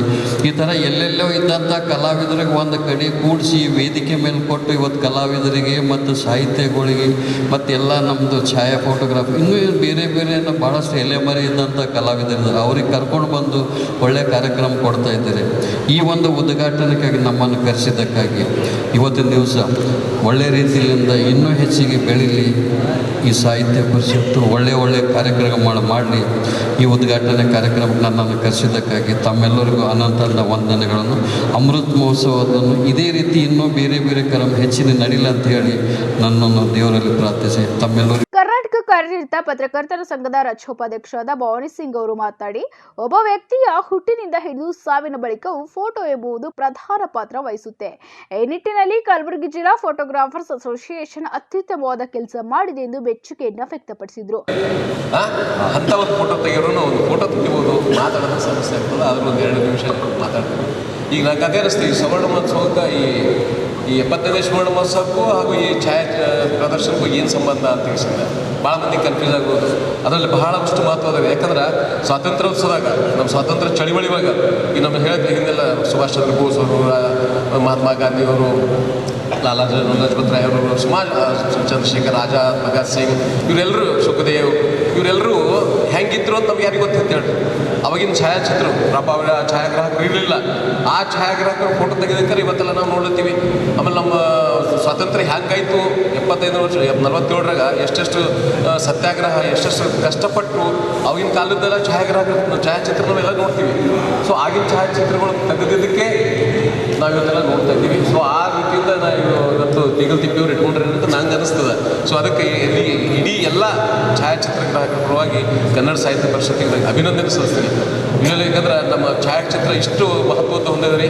ಛಾಯಾಚಿತ್ರ ಹುಟ್ಟದಾಗಿ ಹಿಡಿದು ಸಾಯತನೂ ಬೇಕೇ ಬೇಕು ರೀ. ಇವತ್ತೊಳ ಸ್ಪೆಷಲಿ ಈಗೇನಾಗಿದೆ ಅವಿಭಾಜ್ಯ ವಸ್ತುವಾದಂಗೆ ರೀ. ಎಲ್ಲ ಬೇಕು, ಹುಟ್ಟದಂತ ತೆಗಿತಾರೆ, ಲಾಸ್ಟಿಗೆ ಸತ್ತ ಮೇಲೂ ಪುಣ್ಯತಿಥಿ ಮಾಡೋಕ್ಕೆ ಫೋಟೋ ಬೇಕೇ ಬೇಕು. ಆಮೇಲೆ ಈಗೇನಾಗಿದೆ ನಮ್ಮ ಇವತ್ತಳ ಫೋಟೋ ತೋರಿಸೋದು ಇವತ್ತಳ ತನ್ನೊಂದು ವ್ಯಾಲ್ಯೂ ಕಳ್ಕೊತ ಹೋಗ್ಲತ್ತದ. ಬಹಳ ಆ್ಯಕ್ಚುಲಿ ಇದೊಂದು ಕಲೆ ರೀ, ಅದ್ಭುತ ಕಲೆ. ಈಗ ನಾವು ಬೇರೆ ಎಲ್ಲ ಹೇಳ್ಬೋದು, ಯಾಕಂದ್ರೆ ಯಾವ್ಯಾವ ಫೋಟೋಗ್ರಾಫರ್ ಅಂತಾರೆ, ಫೋಟೋಗ್ರಾಫರ್ ಅಲ್ಲ. ಆ ಫೋಟೋಗ್ರಾಫಿ ಈ ನೋಡಿ ಹಿಂದೆ ನಮ್ಮ ತಂದೆ ತಾಯಿ ಅಜ್ಜ ಅವರೆಲ್ಲ ಹೆಂಗಿದ್ರು, ಆಮೇಲೆ ಅವ್ರದ್ದೊಂದು ಕಾರ್ಯಕ್ರಮ ಲಗ್ನ ಆಗಿತ್ತು, ಲಗ್ನ ಆದಾಗ ಯಾರು ಬಂದಿದ್ರು, ಹೇಗಿದ್ರು, ಏನು ಬಟ್ಟೆ ಹಾಕಿಟ್ರು, ಅದೆಲ್ಲ ಡೀಟೇಲ್ ಕೊಡೋದು. ಆ ಶಬ್ದಗಳೆಲ್ಲ ವರ್ಣಿಸ್ಲಿಕ್ಕೆ ಅಂತ ಒಂದು ಛಾಯಾಚಿತ್ರ ಕೊಡ್ತದ. ಆ ಛಾಯಾಗ್ರಾಹಕರು ಅವೇನು ಫೋಟೋಗ್ರಾಫರ್ ಅಂತಾರೆ. ಅದಕ್ಕೆ ನಾವು ಭಾಳ ದುಃಖದ ಅನಿಸ್ತದ. ಅದಕ್ಕೆ ದಯಮಾಡಿ ಎಲ್ಲ ಛಾಯಾಚಿತ್ರ ಗ್ರಾಹಕರು ಅವರು ಒಂದು ಕಲಾವಿದರು, ಒಳ್ಳೆ ಕಲಾವಿದರು ಅಂತ ಎಲ್ಲರೂ ಭಾವಿಸಿ. ಆಮೇಲೆ ಇವತ್ತೆಲ್ಲ ಕಾಂಪಿಟೇಷನ್ ಇಂಥ ಛಾಯಾಚಿತ್ರರು ಈಗೆಲ್ಲ ಮೊದಲೆಲ್ಲ ನಮ್ಮಿಂದ ಭಾಳ ಕಷ್ಟ ಇತ್ತು, ಈಗೆಲ್ಲ ಫಾಸ್ಟ್ ಆಗ್ಯಾರ. ಇಂಥ ಛಾಯಾಚಿತ್ರಗಳು ಇಷ್ಟೊಂದು ವ್ಯಾಲ್ಯೂ ಅದ. ಒಬ್ಬೊಬ್ಬರು 1 ಅವರ್ಗೆ ನೋಡಿದ ಒಬ್ಬ 10,000 1 ಲಕ್ಷ ರೂಪಾಯಿ ತೊಗೊಂಡ್ರಿ. ಅಂಥ ಛಾಯಾಗ್ರಾಹಕರು ಸಹ ನಮ್ಮ ಕಲಬುರಗಿ ಜಿಲ್ಲಾ ಫೋಟೋಗ್ರಾಫರ್ಸ್ ಅಸೋಸಿಯೇಷನ್ ಹಿರಿಯ ಪದಾಧಿಕಾರಿಗಳಾದ ಚನ್ನಬಸವರಾಜ ಸ್ವಾಮಿ ಅವರು ಮಾತನಾಡಿ, ಹಳೆಯ ನೆನಪುಗಳನ್ನು ಮತ್ತೆ ಮತ್ತೆ ಸಮೃದ್ಧಗೊಳಿಸುವ ಕೆಲಸವನ್ನು ಛಾಯಾಚಿತ್ರಗಳು ಮಾಡುತ್ತೆ ಎಂದು ನುಡಿದರು. 5ನೇ ವರ್ಷದ ಅಂಗವಾಗಿ ಇವತ್ತು ನಾವು 75 ಕಲಾಕೃತಿಗಳು ಕಲಬುರಗಿಯಲ್ಲಿರುವ ಎಲ್ಲ ಫೋಟೋಗ್ರಾಫರ್ಸ್ಗೆ ಕೂಡಿಕೊಂಡು 75 ಫೋಟೋಗ್ರಾಫ್ಸ್ ನಾವು ಡಿಸ್ಪ್ಲೇ ಮಾಡ್ತಾಯಿದ್ದೇವೆ ಕನ್ನಡ ಭವನ ಕಲಬುರಗಿಯಲ್ಲಿ. ಸೊ ಈಗಿನ ಈ ಫೋಟೋಗ್ರಾಫಿ, ಡಿಜಿಟಲ್ ಫೋಟೋಗ್ರಾಫಿ ಮತ್ತು ನಮ್ಮ ಮೊದಲಿನ ಫೋಟೋಗ್ರಾಫಿ, ರೀಲಿನ ಫೋಟೋಗ್ರಾಫಿ ಭಾಳ ವ್ಯತ್ಯಾಸ ಉಂಟು. ಮೊದಲಿನ ಫೋಟೋಗ್ರಾಫಿನೂ ಚೆನ್ನಾಗಿದೆ, ಇದೀಗೂ ಚೆನ್ನಾಗಿದೆ. ಅತ್ಯಾಧುನಿಕ ತಂತ್ರಜ್ಞಾನದೊಂದಿಗೆ ಈಗ ನಾವು ಅದರೊಂದಿಗೆ ನಾವು ಬೆಳೆದು ಬಿಟ್ಟಿದ್ದೇವೆ. ಸೊ ಹೀಗಾಗಿ ಈಗಿನ ಈ ಫೋಟೋಗ್ರಾಫಿಯು ಚೆನ್ನಾಗಿದೆ ಅಂತ ನಾನು ಹೇಳಬಯಸುತ್ತೇನೆ. ಅಸೋಸಿಯೇಷನ್ ಅಧ್ಯಕ್ಷ ಬಸವರಾಜ್ ತೋಟದವರು ಮಾತನಾಡಿ, ಛಾಯಾಚಿತ್ರಕಾರರನ್ನ ಹುರಿದುಂಬಿಸುವ ದೃಷ್ಟಿಯಿಂದ ಇಂಥದೊಂದು ಪ್ರದರ್ಶನವನ್ನು ಹಮ್ಮಿಕೊಳ್ಳಲಾಗಿದೆ. ಪ್ರದರ್ಶನಕ್ಕೆ ಉತ್ತಮ ಸ್ಪಂದನೆ ದೊರೆತಿದೆ ಎಂದು ಸಮಾಧಾನವನ್ನ ವ್ಯಕ್ತಪಡಿಸಿದರು. ಈ ಕಾರ್ಯಕ್ರಮವನ್ನು ಕನ್ನಡ ಸಾಹಿತ್ಯ ಪರಿಷತ್ತು ಹಾಗೂ ಕಲಬುರಗಿ ಜಿಲ್ಲಾ ಫೋಟೋಗ್ರಾಫರ್ ಅಸೋಸಿಯೇಷನ್ ವತಿಯಿಂದ ಈ ಕಾರ್ಯಕ್ರಮ ಹಮ್ಮಿಕೊಂಡಿದ್ದೇವೆ. ಇವತ್ತಿನ ದಿವಸ ವಿಶೇಷ ಕಾರ್ಯಕ್ರಮ ಏನಂದರೆ 75ನೇ ಅಮೃತ ಮಹೋತ್ಸವ ಅಂಗವಾಗಿ ಈ ಛಾಯಾಚಿತ್ರ ಪ್ರದರ್ಶನ ಕಾರ್ಯಕ್ರಮಕ್ಕೆ ಅತಿ ಹೆಚ್ಚು ನಮ್ಮ ಯುವ ಛಾಯಾಗ್ರಾಹಕರಲ್ಲಿ ಮತ್ತು ಛಾಯಾಗ್ರಾಹಕರಲ್ಲಿ ಹುರಿ ತುಂಬಿ ಈ ಕಾರ್ಯಕ್ರಮಕ್ಕೆ ಈ ಛಾಯಾಚಿತ್ರ ಪ್ರದರ್ಶನ ಮಾಡಿದ್ದಾರೆ. ಅವರಿಗೆ ಸೂಕ್ತ ವೇದಿಕೆ ಎಂದು ಇದೇ ಥರ ವೇದಿಕೆಯಿಂದ ಪ್ರಾರಂಭ ಮಾಡಿ ಮುಂದೆ ಬರ್ತಕ್ಕಂಥ ದಿನಗಳಲ್ಲಿ ಒಳ್ಳೆಯ ವೇದಿಕೆಯನ್ನು ನಮ್ಮ ಛಾಯಾಗ್ರಾಹಕರಿಗೆ ಅನುಕೂಲಕ್ಕಾಗಿ ಒಂದು ಏರ್ಪಾಡು ಮಾಡಬೇಕಂತ ನಾವು ಮತ್ತು ನಮ್ಮ ಮಂಡಳಿಯ ಸದಸ್ಯರು ಎಲ್ಲರೂ ಸೇರಿ ಈ ಕಾರ್ಯಕ್ರಮವನ್ನು ಮಾಡಿದ್ದೇವೆ. ಇದೇ ಥರ ಹಲವಾರು ಕಾರ್ಯಕ್ರಮ ಮಾಡುವ ಮೂಲಕ ನಮ್ಮ ಛಾಯಾಗ್ರಾಹಕರ ಪ್ರತಿಭೆಯನ್ನು ಗುರುತಿಸುವುದೇ ನಮ್ಮ ಆಶೆ ಆಗಿದೆ ಮತ್ತು ಗುರಿಯಾಗಿದೆ. ಮತ್ತು ಎಲ್ಲ ಛಾಯಾಗ್ರಾಹಕರು ಈ ಕಾರ್ಯಕ್ರಮಕ್ಕೆ ಬಂದು ಅತಿ ಉತ್ಸಾಹದಿಂದ ಈ ಛಾಯಾಚಿತ್ರ ಪ್ರದರ್ಶನದಲ್ಲಿ ಪಾಲ್ಗೊಂಡಿದ್ದಾರೆ. ಅವರಿಗೂ ಕೂಡ ನಮ್ಮ ಅಸೋಸಿಯೇಷನ್ ವತಿಯಿಂದ ತುಂಬ ಧನ್ಯವಾದ ಹೇಳುತ್ತೇನೆ. ಮತ್ತೊಬ್ಬ ಹವ್ಯಾಸಿ ಫೋಟೋಗ್ರಾಫರ್ ಶಿವಶರಣಪ್ಪ ಡೊಣ್ಣೂರ್ಕರ್ ಅವರು ಬಸವ ಕಲ್ಯಾಣದಲ್ಲಿ ತಾವು ತೆಗೆದ ಚಿತ್ರದ ಕುರಿತು ನೆನಪು ಮಾಡಿಕೊಳ್ತಾ ಸುಂದರವಾದ ಕ್ಷಣಗಳನ್ನ ಸೆರೆ ಹಿಡಿಯೋದ್ರಿಂದ ನೆನಪುಗಳು ಶಾಶ್ವತವಾಗಿ ಉಳಿಯುತ್ತೆ ಎಂದರು. ಪ್ಲೇಸಿಗೆ ಹೋಗಿ ವಿಸಿಟ್ ಮಾಡಿ ಅಲ್ಲಿ ಏನಾರ ಚಲೋ ಕಂಡತಂದ್ರೆ ಅಲ್ಲಿ ಫೋಟೋಗ್ರಫಿಗಳು ಮಾಡ್ತಾ ಇರ್ತೀನಿ. ಅದೇ ರೀತಿ ಇದು ಒಂದು ಬಸವ ಕಲ್ಯಾಣಕ್ಕೆ ಹೋದಾಗ ಸಾಯಂಕಾಲ ಸೂರ್ಯ ಮುಳುಗೋ ಹೊತ್ತಿಗೆ ನೀರಿನಲ್ಲಿ ಪ್ರತಿಬಿಂಬ ಕಾಣ್ತಾ ಇತ್ತು. ಆವಾಗ ನಾರ್ಮಲ್ ನೋಡಿದಾಗ ಸ್ವಲ್ಪ ಏನೋ ಕ್ರಿಯೇಟಿವ್ ಅನ್ನಿಸ್ತಾಯಿತ್ತು. ಅದೇ ಕ್ಯಾಮ್ರಾದಲ್ಲಿ ತೆಗೆದಾಗ ಅದರ ಪ್ರಾಮುಖ್ಯತೆ ಏನಂತ ಗೊತ್ತಾಯಿತು. ಅದೇ ರೀತಿ ಹಲವಾರು ಪ್ರದೇಶಗಳಿಗೆ ಹೋಗಿ ಬೇರೆ ಬೇರೆ ರೀತಿಯ ಫೋಟೋಗ್ರಫಿಗಳನ್ನು ಮಾಡ್ತಾ ಇರ್ತೀನಿ. ಅದೇ ರೀತಿ ಎಲ್ಲ ಡಿಸ್ಪ್ಲೇ ಮಾಡಲು ನಮ್ಗೆ ಅವಕಾಶ ಮಾಡಿಕೊಟ್ಟಿದ್ದಾರೆ ನಮ್ಮ ಕಲಬುರಗಿ ಛಾಯಾಗ್ರಾಹಕರು ಮತ್ತು ಅದೇ ರೀತಿ ಕನ್ನಡ ಜಿಲ್ಲಾ ಪರಿಷತ್ ಅವ್ರ ಕಡೆಯಿಂದ. ಇದೇ ರೀತಿ ಹೊಸ ಫೋಟೋಗ್ರಾಫರ್ಗಳು ಬೆಳಕಿಗೆ ಬರಬೇಕಂದ್ರೆ ಈ ಟೈಪ್ ಎಕ್ಸಿಬಿಷನ್ ಮಾಡಬೇಕಂತ ನಾನು ಕೇಳ್ತಾ ಇರ್ತೀನಿ. ಸ್ವಲ್ಪ ಪ್ರೋತ್ಸಾಹ ಕೊಡ್ತಾ ಇರಬೇಕು ಅವರಿಗೆ. ಮುಂದೆ ಬೆಳೀತಾರೆ, ಸ್ವಲ್ಪ ಬೆಳೆದಂದ್ರೆ ಇನ್ನೂ ಜಾಸ್ತಿ ಈ ಕೆಲಸ ಮಾಡ್ಬೋದು ಅಂತ ನಾನು ಹೇಳಕ್ಕೆ ಬಯಸ್ತೀನಿ. ಜಿಲ್ಲಾ ಕನ್ನಡ ಸಾಹಿತ್ಯ ಪರಿಷತ್ ಅಧ್ಯಕ್ಷ ವಿಜಯಕುಮಾರ್ ತೇಗಿಲ್ತಿಪ್ಪಿ ಮಾತನಾಡಿ, ಕನ್ನಡ ಭಾಷೆ ಮತ್ತು ನೆಲಜಲದ ಕುರಿತು ಸದಾ ಹೋರಾಟ ಮಾಡುತ್ತಾ ಬಂದಿರುವ ಕನ್ನಡ ಸಾಹಿತ್ಯ ಪರಿಷತ್ ಕಲೆ ಮತ್ತು ಸಂಸ್ಕೃತಿಯನ್ನು ಸಂರಕ್ಷಿಸುವ ಮಹತ್ವದ ಉದ್ದೇಶದಿಂದ ಛಾಯಾಚಿತ್ರ ಗ್ರಾಹಕರ ಪ್ರದರ್ಶನ ಹಮ್ಮಿಕೊಳ್ಳುವ ಕೆಲಸ ಮಾಡಿದೆ ಎಂದರು. ಕನ್ನಡ ಸಾಹಿತ್ಯ ಪರಿಷತ್ತಿನ ಆಶ್ರಯದೊಳಗೆ ಸಾಹಿತ್ಯದ ಬಗ್ಗೆ ಅಭಿರುಚಿಯನ್ನು ಬೆಳೆಸುವ ಜೊತೆಗೆ ಒಂದಿಷ್ಟು ರಾಷ್ಟ್ರಭಕ್ತಿಯನ್ನ ದೇಶಭಕ್ತಿಯನ್ನ ಬೆಳೆಸ್ತಕ್ಕಂಥ ಕೆಲಸವನ್ನ ಕೂಡ ಬಹಳ ಪ್ರಾಮಾಣಿಕವಾದ ಕೆಲಸವನ್ನ ಪರಿಷತ್ತು ಮಾಡ್ತಾ ಇದೆ. ಯಾಕಂತಂದ್ರೆ ಇವತ್ತು ಪರಿಷತ್ತು ಮಾಡಬೇಕಾಗಿರ್ತಕ್ಕಂಥದ್ದು ಕೂಡ ಇವತ್ತು ಬಹಳ ಅವಶ್ಯಕತೆ ಇದೆ. ಕೇವಲ ಸಾಹಿತ್ಯಿಕ ಚಟುವಟಿಕೆಗಳಿಗೆ ಸೀಮಿತವಾಗಿ ಸೇರಿದರೆ ಅದರ ಜೊತೆಗೇನೆ ಕಲೆ ಸಾಹಿತ್ಯ ಸಂಗೀತ ಕ್ಷೇತ್ರವನ್ನ ಶ್ರೀಮಂತಗೊಳಿಸೋದ್ರ ಜೊತೆಗೇನೆ ಒಂದಿಷ್ಟು ದೇಶಭಕ್ತಿಯನ್ನ ಈ ನೆಲದ ಬಗ್ಗೆ ಅಭಿಮಾನವನ್ನ ಮೂಡಿಸ್ತಕ್ಕಂಥ ಕೆಲಸ ಕೂಡ ಈ ಕಾರ್ಯಕ್ರಮದ ಮೂಲಕ ನಾವು ಮಾಡ್ತಾ ಇದ್ದೀವಿ. ಯಾಕಂತಂದ್ರೆ ಯಾವ ಮನುಷ್ಯ ಇತಿಹಾಸವನ್ನ ತಿಳಿದುಕೊಂಡಿರ್ತಾನಲ್ಲ ಆ ಮನುಷ್ಯ ಇತಿಹಾಸವನ್ನ ನಿರ್ಮಾಣ ಮಾಡ್ತಕ್ಕಂಥ ಮಾತನ್ನ ಬಾಬಾ ಸಾಹೇಬರು ಹೇಳಿದಾರಲ್ಲ ಆ ಮಾತನ್ನ ಚಾಚು ತಪ್ಪದೆ ಪಾಲಿಸ್ತಕ್ಕಂಥ ಕೆಲಸವನ್ನ ಒಂದಿಷ್ಟು ಈ ಭಾಗದ ಯುವ ಜನತೆಯಲ್ಲಿ ಮತ್ತು ವಿಶೇಷವಾಗಿ ಹೊಸ ಶಕ್ತಿಗಳಲ್ಲಿ ಒಂದಿಷ್ಟು ಶಕ್ತಿಯನ್ನು ತುಂಬತಕ್ಕಂಥ ಅವರಿಗೆ ಪ್ರೇರಣೆ ಕೊಡ್ತಕ್ಕಂಥ ಕೆಲಸವನ್ನ ಇಂಥ ಕಾರ್ಯಕ್ರಮದ ಮೂಲಕ ನಾವು ಮಾಡ್ತಾ ಇದ್ದೀವಿ. ಯಾಕಂತಂದ್ರೆ ಕನ್ನಡ ಸಾಹಿತ್ಯ ಪರಿಷತ್ತಿನ ಅಡಿಯಲ್ಲಿ ಇಂಥ ಒಂದು ವಿಶೇಷವಾಗಿರ್ತಕ್ಕಂಥ ಕಾರ್ಯಕ್ರಮವನ್ನು ಮಾಡ್ತಾ ಬರೋದ್ರಿಂದ ಪರಿಷತ್ತಿನ ಘನತೆಯನ್ನ ತಾನಷ್ಟು ಹೆಚ್ಚಿಸಿದಂತ ಆಗ್ತದೆ ಅಂತಕ್ಕಂಥ ಮನೋಭಾವ ಕೂಡ ನಾವೆಲ್ಲ ಹೊಂದಿದ್ದೀವಿ. ಆ ಕಾರಣಕ್ಕಾಗಿಯೇ ಇವತ್ತು ಬಸವರಾಜ್ ತೋಟದಣ್ಣವರು ಅವರೆಲ್ಲ ಪದಾಧಿಕಾರಿಗಳ ಸಹಕಾರದಿಂದ ಇವತ್ತು ಫೋಟೋಗ್ರಫಿ ಪ್ರದರ್ಶನ ಕೂಡ ಇವತ್ತು ಮಾಡಿದ್ದೀವಿ. ನಾಳೆ ಕವಿಗೋಷ್ಠಿ ವಿಚಾರ ಸಂಕಿರಣ ಹೀಗೆ ಅನೇಕ ಕಾರ್ಯಕ್ರಮವನ್ನು ಮಾಡೋದ್ರ ಮೂಲಕ ಈ ಭಾಗದ ಅನೇಕ ಜ್ವಲಂತ ಸಮಸ್ಯೆಗಳ ಮೇಲೆ ಒಂದಿಷ್ಟು ಬೆಳಕು ಚೆಲ್ಲತಕ್ಕಂಥ ಕೆಲಸ ಕೂಡ ಈ ಕಾರ್ಯಕ್ರಮದ ಮೂಲಕ ನಾವು ಮಾಡ್ತಾ ಇದ್ದೀವಿ. ಇವತ್ತು ನಿಜವಾಗ್ಲೂ ಇಂಥ ಒಂದು ಫೋಟೋಗ್ರಫಿ ಎಕ್ಸಿಬಿಷನ್ ತಾವೆಲ್ಲ ನೋಡ್ತಾ ಇದ್ದೀರಿ ಮತ್ತು 4 ಗಂಟೆವರೆಗೂ ಕೂಡ ಇದು ನಡೀತದೆ. ಇವತ್ತು ಈ ಭಾಗದ ನೆಲದ ಇತಿಹಾಸವನ್ನ ಇಂಥ ಕಾರ್ಯಕ್ರಮದ ಮೂಲಕ ತಿಳಿಸ್ತಕ್ಕಂಥ ಕೆಲಸ ಕೂಡ ಆಗ್ತಾ ಇದೆ. ಯಾಕಂತಂದ್ರೆ ಈ ಭಾಗದೊಳಗೆ ಅನೇಕ ಐತಿಹಾಸಿಕವಾಗಿರ್ತಕ್ಕಂಥ ವಿಷಯಗಳು ಕೂಡ ಇದ್ದಾವೆ.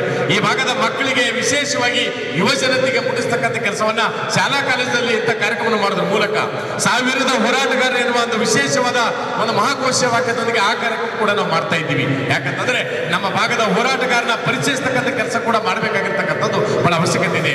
ಅನೇಕ ಹಿರಿಯರ ತ್ಯಾಗದಿಂದ ಇವತ್ತು ನಾವು ಆಗಿದ್ದೀವಿ. ಇವತ್ತು ಅನೇಕ ಜನರು ತಮ್ಮ ಜೀವನವನ್ನ ಕೊಟ್ಟಿರುವ ಕಾರಣಕ್ಕಾಗಿ ಇವತ್ತು ನಾವು ಸ್ವತಂತ್ರ ಭಾರತದಲ್ಲಿ ಆರಾಮಾಗಿ ಇವತ್ತು ಜೀವನವನ್ನ ಸಾಗ್ತಾ ಇದ್ದೀವಿ. ಆ ಕಾರಣಕ್ಕಾಗಿ ಈ ದೇಶಕ್ಕಾಗಿ ಮಡಿದಿರ್ತಕ್ಕಂಥ ಈ ದೇಶಕ್ಕಾಗಿ ತಮ್ಮ ಪ್ರಾಣವನ್ನ ಕೊಟ್ಟಿರ್ತಕ್ಕಂಥ ಜನರನ್ನ ಸದಾಕಾಲ ಸ್ಮರಿಸ್ತಕ್ಕಂಥ ಕೆಲಸವನ್ನ ಇವತ್ತು ಪರಿಷತ್ತು ಬಹಳ ವಿಶೇಷ ರೀತಿಯಲ್ಲಿ ಈ ಕಾರ್ಯಕ್ರಮವನ್ನ ನಾವು ಮಾಡ್ತಾ ಇದ್ದೀವಿ. ಡಾಕ್ಟರ್ ನಾಗೇಂದ್ರ ವಸೂತಿ, ಡಾಕ್ಟರ್ ಶಿವಶರಣಪ್ಪ ಮಾಳ್ಗಿ, ಮಂಜುನಾಥ್ ಮುತ್ತಿನ್, ಅನಿಲ್ ಕುಮಾರ್ ಹುಮ್ನಾಬಾದ್ ವೇದಿಕೆಯಲ್ಲಿ ಇದ್ದರು. ಜಿಲ್ಲಾ ಕನ್ನಡ ಸಾಹಿತ್ಯ ಪರಿಷತ್ ಗೌರವ ಕಾರ್ಯದರ್ಶಿ ಶಿವರಾಜ್ ಅಂಡಗಿ, ಸಂಘಟನಾ ಕಾರ್ಯದರ್ಶಿ ರೇವೀಂದ್ರ ಕುಮಾರ್ ಬಂಟಳಿ, ಹಿರಿಯ ಸಾಹಿತಿ ಗುಂಡೇರಾವ್ ಮುಡಬಿ, ಕಲನ್ರಾವ್ ಶೀಲ್ವಂತ್, ರಾಜೇಂದ್ರ ತೆಗ್ನೂರ್ ಮತ್ತು ವಿಶ್ವನಾಥ್ ತೋಟನಳ್ಳಿ ಸೇರಿದಂತೆ ಇನ್ನಿತರರು ಪಾಲ್ಗೊಂಡಿದ್ದರು. ಈಗ ಪುಟ್ಟದೊಂದು ವಿರಾಮದ ನಂತರ ಇನ್ನಷ್ಟು ಸುದ್ದಿಗಳನ್ನ ನಿರೀಕ್ಷಿಸಿ. ಸ್ವಾತಂತ್ರ್ಯೋತ್ಸವದ 75ನೇ ವರ್ಷಾಚರಣೆಗೆ ಆಳಂದ್ ಬ್ಲಾಕ್ ಕಾಂಗ್ರೆಸ್ ಸಜ್ಜು. ಆಗಸ್ಟ್ 9ರಿಂದ ಆಳಂದ್ ತಾಲೂಕಿನಾದ್ಯಂತ ಬಿಆರ್ ಪಾಟೀಲ್ ನೇತೃತ್ವದಲ್ಲಿ 75 ಕಿಲೋಮೀಟರ್ ಪಾದಯಾತ್ರೆ. ಬೇಡಜಂಗ್ ಅವರ ಹೆಸರಿನಲ್ಲಿ ಸುಳ್ಳು ಜಾತಿ ಪ್ರಮಾಣ ಪತ್ರ ನೀಡಿದವರನ್ನ ಶಿಕ್ಷಿಸದೆ ಹೋದ್ರೆ ಬೀದಿಗಿಳಿದು ಹೋರಾಟ. ದಲಿತ ಸಂಘರ್ಷ ಸಮಿತಿಯ ಮಾವಳ್ಳಿ ಶಂಕರ್ ಸರ್ಕಾರಕ್ಕೆ ಎಚ್ಚರಿಕೆ.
Mahalakshmi jewellers, gold hub opposite KPN hospital, main road, Gulbarga. ವಿಶ್ವಾಸಕ್ಕೆ ಮತ್ತೊಂದು ಹೆಸರೇ ಮಹಾಲಕ್ಷ್ಮಿ ಜುವೆಲ್ಲರ್ಸ್. ದೇವಾನಂದ್ ಸ್ಯಾರಿ ಸೆಂಟರ್ ಹಲವು ವರ್ಷಗಳಿಂದ ಕಲಬುರ್ಗಿ ಮಹಾಜನತೆಯ ಭರವಸೆ ಗಳಿಸಿರುವ ರೇಷ್ಮೆ ಸೀರೆಗಳ ಅತಿ ದೊಡ್ಡ ಶೋರೂಮ್. ಹಬ್ಬಗಳು, ಮದುವೆ, ಉಪನಯನ ಹಾಗೂ ನಿಮ್ಮ ಮನೆಯ ಶುಭ ಸಮಾರಂಭಗಳಿಗೆ ಬೇಕಾಗುವ ರೇಷ್ಮೆ ಸೀರೆಗಳಿಗೆ ದೂರದ ಬೆಂಗಳೂರು, ಹೈದರಾಬಾದ್ ನಗರಗಳಿಗೆ ಹೋಗುವ ಅಗತ್ಯವಿಲ್ಲ. ದೇವಾನಂದ್ ಸ್ಯಾರಿ ಸೆಂಟರ್ ನೀಡುತ್ತದೆ exclusive silk sari collections. Devanand sari ಸೆಂಟರ್ನಲ್ಲಿ ಈಗ ಮದುವೆ ಮುಂತಾದ ಶುಭ ಸಮಾರಂಭಗಳಿಗೆ ಕಾಂಚೀವರಂ ಸೇರಿದಂತೆ wedding brocade saris, pure Dharmavaram ಸೀರೆಗಳು, ಪ್ಯೂರ್ ಬನಾರಸ್ ಸೀರೆಗಳು, pure Uppada silk, pure Ilkal ಸೀರೆಗಳು, pure fancy Gadwal silk, pure Paithani ಸೀರೆಗಳು, ಪ್ಯೂರ್ ಸಾಫ್ಟ್ ಸಿಲ್ಕ್ ಸೀರೆಗಳು ವಿವಿಧ ವಿನ್ಯಾಸಗಳಲ್ಲಿ. ಕಲಬುರಗಿಯಲ್ಲೇ ಅತಿ ದೊಡ್ಡ ಮತ್ತು ವಿಶಾಲವಾದ 10,000 ಚದುರ ಅಡಿ ಇರುವ ಏಕೈಕ ಸ್ಯಾರಿ ಸೆಂಟರ್ ದೇವಾನಂದ್ ಸ್ಯಾರಿ ಸೆಂಟರ್. ಭೇಟಿ ಕೊಡಿ. ದೇವಾನಂದ್ ಸ್ಯಾರಿ ಸೆಂಟರ್, ಕಾಮತ್ ಹೋಟೆಲ್ ಹಿಂದುಗಡೆ, ಸೂಪರ್ ಮಾರ್ಕೆಟ್, ಕಲಬುರಗಿ.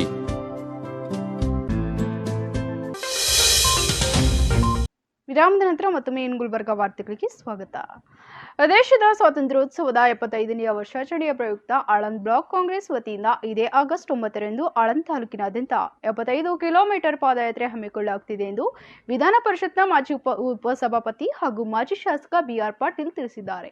ಕಲಬುರಗಿಯ ಜಿಲ್ಲಾ ಕಾಂಗ್ರೆಸ್ ಕಚೇರಿಯಲ್ಲಿ ಕರೆದಿದ್ದ ಸುದ್ದಿಗೋಷ್ಠಿಯನ್ನು ಉದ್ದೇಶಿಸಿ ಮಾತನಾಡಿದ ಹಿರಿಯ ಕಾಂಗ್ರೆಸ್ ಮುತ್ಸದಿ ಬಿಆರ್ ಪಾಟೀಲ್, ಆಗಸ್ಟ್ 9ರಂದು ಚಿಡ್ಕಾದಿಂದ ಆಳಂದ್, ಆಗಸ್ಟ್ 10ರಂದು ಖಜೂರಿಯಿಂದ ಆಳಂದ್, ಆಗಸ್ಟ್ 11ರಂದು ತಡ್ಕಲ್ನಿಂದ ಆಳಂದ್, ಆಗಸ್ಟ್ 12ರಂದು ಶ್ರವಳೇಶ್ವರ ಕ್ರಾಸ್ನಿಂದ ಆಳಂದ್, ಆಗಸ್ಟ್ 13ರಂದು ಬುಸ್ನೂರ್ ಸಕ್ಕರೆ ಕಾರ್ಖಾನೆಯಿಂದ ಆಳಂದ್, ಆಗಸ್ಟ್ 14ರಂದು ಲಾಡ್ಚಂಚೋಳಿ ಕ್ರಾಸ್ನಿಂದ ಆಳಂದ್ ಮತ್ತು ಆಗಸ್ಟ್ 15ರಂದು ಬೆಳಗ್ಗೆ ಆಳಂದ್ ಪಟ್ಟಣದ ಹನುಮಾನ್ ಮಂದಿರದಿಂದ ತಿರಂಗ ಯಾತ್ರೆಯನ್ನು ಕೈಗೊಳ್ಳಲಾಗುವುದು ಎಂದು ಮಾಹಿತಿಯನ್ನು ನೀಡಿದರು.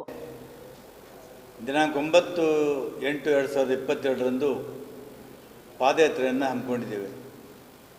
9/8 ಅದು ಮಹಾತ್ಮ ಗಾಂಧೀಜಿಯವರು ಬ್ರಿಟಿಷರಿಗೆ ಕೊನೆಯ ಎಚ್ಚರಿಕೆ ಕರೆ ಕೊಟ್ಟಂಥ ದಿವಸ. ಚಲೆ ಜಾವ್ ಚಳವಳಿ, ಭಾರತ ಬಿಟ್ಟು ತೊಲಗಿ ಅನ್ನುವಂಥ ಘೋಷಣೆಯನ್ನು ಏನು ಗಾಂಧೀಜಿಯವರು ಮುಂಬೈನಲ್ಲಿ ಚೌಪಾಟಿ ಮೇಲೆ ಘೋಷಣೆ ಮಾಡಿದರು. ಅಂದಿನಿಂದ ಸ್ವಾತಂತ್ರ್ಯ ಆಂದೋಲನಕ್ಕೆ ಒಂದು ತೀವ್ರ ಗತಿ ಸಿಕ್ತು. ಆ ಹಿನ್ನೆಲೆಯಲ್ಲಿ ಕೊನೆಗೆ ದೇಶಕ್ಕೆ ಸ್ವಾತಂತ್ರ್ಯ ಸಿಕ್ತು. ಈ 9ನೇ ತಾರೀಕಿನ ದಿವಸ ನಾವು ಶ್ರೀ ಕ್ಷೇತ್ರ ಜಿಡ್ಗಾದಿಂದ ಪಾದಯಾತ್ರೆ ಹೊರಡ್ತೇವೆ. ಆ ಭಾಗದ ಜನ ಅವತ್ತೆಲ್ಲ ಬಂದು ಸೇರ್ತಾರೆ. ಜಿಡ್ಗಾದಿಂದ ಆಳಂದವರೆಗೆ ಬಂದು ಆಳಂದದಲ್ಲಿ ಅವತ್ತಿನ ಕಾರ್ಯಕ್ರಮ ಮುಕ್ತಾಯ ಆಗ್ತದೆ. ಅದೇ ಥರ 10ನೇ ತಾರೀಕಿಗೆ ಖಜೂರಿಯಿಂದ ಪ್ರಾರಂಭ ಮಾಡಿ ಆಳಂದವರೆಗೆ ಬರ್ತೀವಿ, ಆಳಂದಕ್ಕೆ ಮುಕ್ತಾಯ ಮಾಡ್ತೀವಿ. 11ನೇ ತಾರೀಕಿನ ದಿವಸ ತಡಕಲ್ಲಿಂದ ಪ್ರಾರಂಭ ಮಾಡಿ ಆಳಂದಕ್ಕೆ ಬಂದು ಮುಕ್ತಾಯ ಮಾಡ್ತೀವಿ. 12ನೇ ತಾರೀಕಿನ ದಿವಸ ಸವಳೇಶ್ವರ ಕ್ರಾಸ್ನಿಂದ ಆಳಂದೂರಿಗೆ ಬರ್ತೀವಿ, ಅಂದು ಮುಕ್ತಾಯ ಆಗ್ತದೆ. 13ನೇ ತಾರೀಕಿನ ದಿವಸ ಬೂಸನೂರು ಸಕ್ಕರೆ ಕಾರ್ಖಾನೆಯಿಂದ ಆಳಂದೂರಿಗೆ ಬರ್ತೀವಿ, ಅಲ್ಲಿ ಕಾರ್ಯಕ್ರಮ ಮುಕ್ತಾಯ ಆಗ್ತದೆ. 14ನೇ ತಾರೀಕಿಗೆ ಲಾರ್ಡ್ ಚಿಂಚೋಳಿ ಕ್ರಾಸ್ದಿಂದ ಆಳಂದೂರಿಗೆ ಪಾದಯಾತ್ರೆ ಮಾಡಿ ಅಲ್ಲಿ ಮುಕ್ತಾಯ ಮಾಡ್ತೀವಿ. ಕೊನೆಗೆ 15ನೇ ಆಗಸ್ಟ್ ದಿವಸ 75 ಮೀಟರು ರಾಷ್ಟ್ರಧ್ವಜದೊಂದಿಗೆ ತಿರಂಗ ಯಾತ್ರೆಯನ್ನು ಆಳಂದ ಪಟ್ಟಣದಲ್ಲಿ ಭಾಳ ವಿಜೃಂಭಣೆಯಿಂದ ನಾವು ಮಾಡ್ತಾಯಿದ್ದೀವಿ. ಹಾಗಾಗಿ ನಮ್ಮ ಕಾರ್ಯಕರ್ತರಲ್ಲಿ ತಮ್ಮ ಮುಖಾಂತರ ನಾನು ವಿನಂತಿ ಮಾಡಿಕೊಳ್ಳೋದೇನೆಂದರೆ, ಇದು ಪಕ್ಷದ ಕರೆ ಕೊಟ್ಟ ಕಾರ್ಯಕ್ರಮ ಆಗಿದ್ದರೂ ಕೂಡ ಅವತ್ತೇನು 15ನೇ ತಾರೀಕಿನ ದಿವಸ ನಮ್ಮ ದೇಶಕ್ಕೆ ಸ್ವಾತಂತ್ರ್ಯ ಸಿಕ್ಕ ದಿವಸ, ಆ ಸಂಭ್ರಮದಲ್ಲಿ ಹೆಚ್ಚಿನ ಸಂಖ್ಯೆಯಲ್ಲಿ ಜನ ಪಾಲ್ಗೊಳ್ಳಬೇಕು ಮತ್ತು ತಿರಂಗ ಯಾತ್ರೆಯನ್ನು ಯಶಸ್ವಿ ಮಾಡಬೇಕು ಅಂಥೇಳಿ ನಾನು ಎಲ್ಲರಿಗೆ ವಿನಂತಿ ಮಾಡ್ಕೋತೇನೆ. ಇಷ್ಟು ಇವತ್ತಿನ ಈ ಒಂದು ಪತ್ರಿಕಾಗೋಷ್ಠಿ ಉದ್ದೇಶ.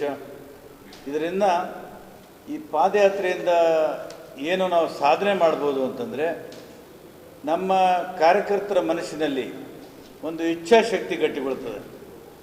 ಇಚ್ಛಾಶಕ್ತಿ, ರಾಜಕೀಯ ಇಚ್ಛಾಶಕ್ತಿ ಗಟ್ಟಿಗೊಳ್ಳುತ್ತದೆ ಮತ್ತು ದೇಶ ಪ್ರೇಮ, ರಾಷ್ಟ್ರ ಪ್ರೇಮ ಕೂಡ ಅದು ಗಟ್ಟಿಗೊಳ್ಳುತ್ತದೆ. ಈ ಪಾದಯಾತ್ರೆ ಭಾಳ ಗಾಂಧೀಜಿಯವರು ಹೇಳಿಕೊಟ್ಟಂಥ ಮಂತ್ರ ಇದು. ಈ ಪಾದಯಾತ್ರೆಯಲ್ಲಿ ಭಾಳಷ್ಟು ದೊಡ್ಡ ಶಕ್ತಿ ಇದೆ.